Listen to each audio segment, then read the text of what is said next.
Hello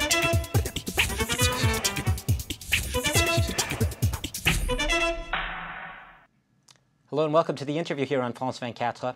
Well, it all began in 1909 with a little manual entitled Moody's Analyses of Railroad Investments. Almost a century later, credit rating agencies are a global industry, and one that many critics say has gone badly off track. The ratings verdicts of the biggest three agencies can often make or break companies, even entire countries, and they've become a favorite punching bag for critics, who even blame them for helping start the financial crisis. Now, is that going too far? Are the credit rating agencies really too mighty at this point, or are they really being blamed for being the messenger, blamed for other people's failings? Well, my guest today is Norbert Gaillard. Welcome to the show. Thank you. You are an economist at the World Bank. You specialize in economic policy and also in debt issues. And you also have a book coming out shortly in English. You've already written on this in French, but on sovereign credit ratings. So you're perfectly positioned to answer the first question I want to ask you today. Credit rating agencies have been in the news a lot lately, and mostly because they have been downgrading the credit of a lot of big countries that are very angry about that. Japan, the US, Greece. Are we blaming the messenger? Are people who criticize the agencies really just angry at the person who's bringing the bad news? I think there are two issues in your question. First, I think we must keep in mind that regulators decided to incorporate credit ratings in regulatory rules. It was around 80 years ago. 1931. Exactly, in September 1931.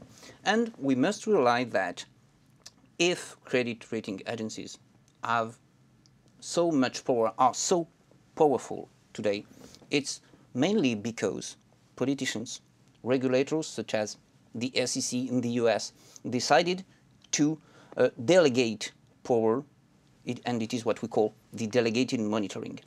And I think that it is the first issue. We must understand that the power of credit rating agencies such as Fitch, Moody's, S&P. Those are the big ones, the exactly, three biggest. Exactly, the three biggest in the world. They account for something like 82–85% of the business in the rating industry. So it is an oligopoly. So they've become regulators. For the past 80 years, they have been regulators. Everyone recognizes them as such. Exactly. That's a big problem. Yes. I think it is the main problem today, because when there is a downgrade by any of the three agencies, we must immediately, as investors, as bank, or even as central bank, to take into account this downgrade, and you have to sell. They're obligated to. Yes, they must. exactly. Exactly. Because a lot of investments are tied to a rating, right? Some investors will say, we only buy AAA, the best rated bonds. Yeah, yeah. For instance, if you have a fund that is obligated to buy or to hold only AAA rated bonds by Fitch, Moody's, and S&P. Such a fund would have to sell such bonds because the US has just been downgraded a month ago. There's another big problem here. Aside from that regulation issue, which is very big, is the fact that I think since the early 1970s, the raters have been paid for their services by their clients. They are being paid by the people whom they are rating. Conflict of interest. Yeah, that's a big issue too. It is the second one. Because until the early 1970s, the business model was completely different, because until that time, the investors had to pay to get ratings and to get all information linked to the rating. So I would be the one paying to get the information on the rating of my investment? Yeah. Okay. Yeah. And actually, since the early 1970s, there is a new business model, because there was a big shift 40 years ago. And today, issuers have to pay to get a rating. And investors, in general, pay quite little to get such information. So you could pay, let me ask the devil's advocate question. So if I were a bank, pension fund, and insurer being rated, I'll just pay my rater a little bit more and get a favorable rating. Yeah, yeah. Actually, what I think the main problem with the issuer pay model is that there is a risk of conflict of interest, and this was the core of the problem during, well, leading to the subprime crisis. The subprime crisis Yes, in 2008. because when you had to rate structured products with quite complex financial products, Fitch, Moody's, and S&P were obliged to, how to say, to be complacent and to grant good and too good ratings to such products.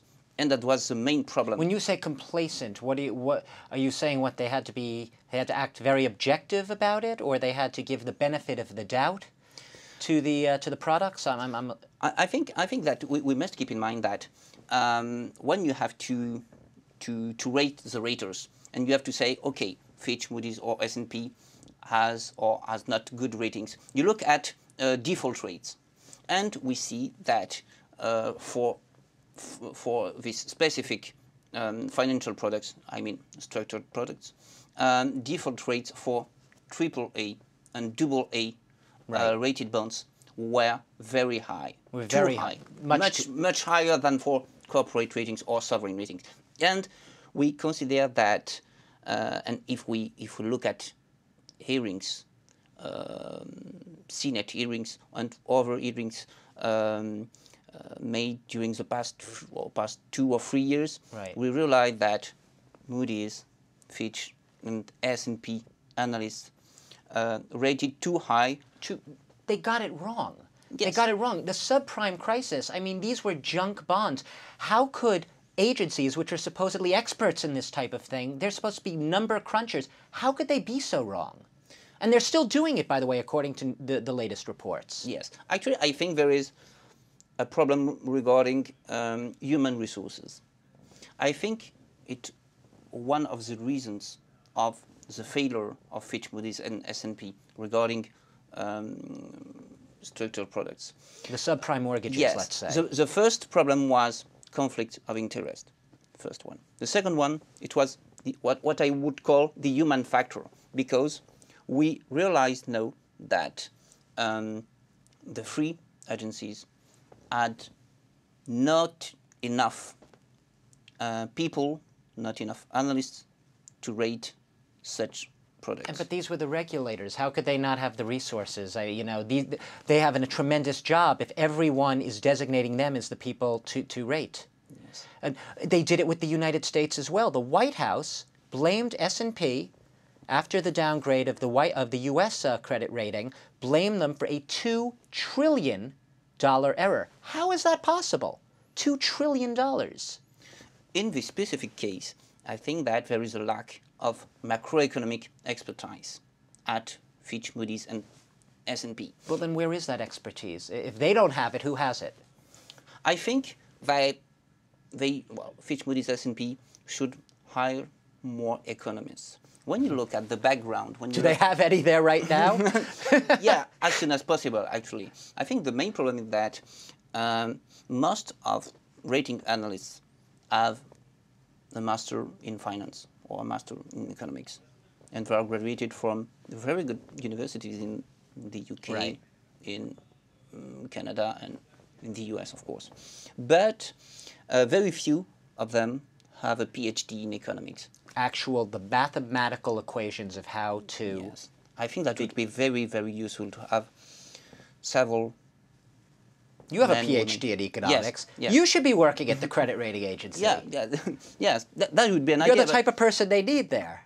I think that it's time for the big three agencies to change their black box, to have updated methodologies on one hand, and to have I would say, a new staff or other people in their staff. And since we're running out of time, I'll also put to you perhaps some competition as well. The world economy seemed to do just fine with no credit agencies until 19th century, 20th century. What happened? Why are they so important today? Do we need them? Until the late 19th century, the capitalism was the British capitalism. Okay. And at that time, British banks, such as Barings, Rothschild, and many others, were very powerful.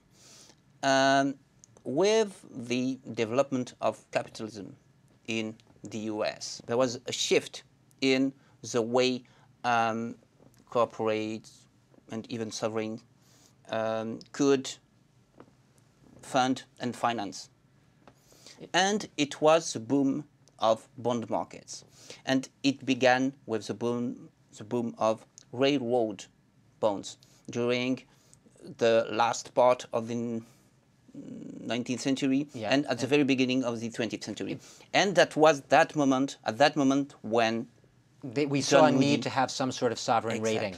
Things got more complicated, things got more intricate. Norbert Gayal, we could talk about this for a long time. We're going to have to leave it there. But I get the sense that credit ratings, you would agree, credit rating agencies need to reform in some way I think so. in order to make them a little more rational in some of their ratings. Norbert Gayal with the World Bank, economist with the World Bank, you've been my guest today. Thank you very much. We've been talking about credit rating agencies. Are we blaming the messenger? Thanks to all of you for watching the interview here on France 24.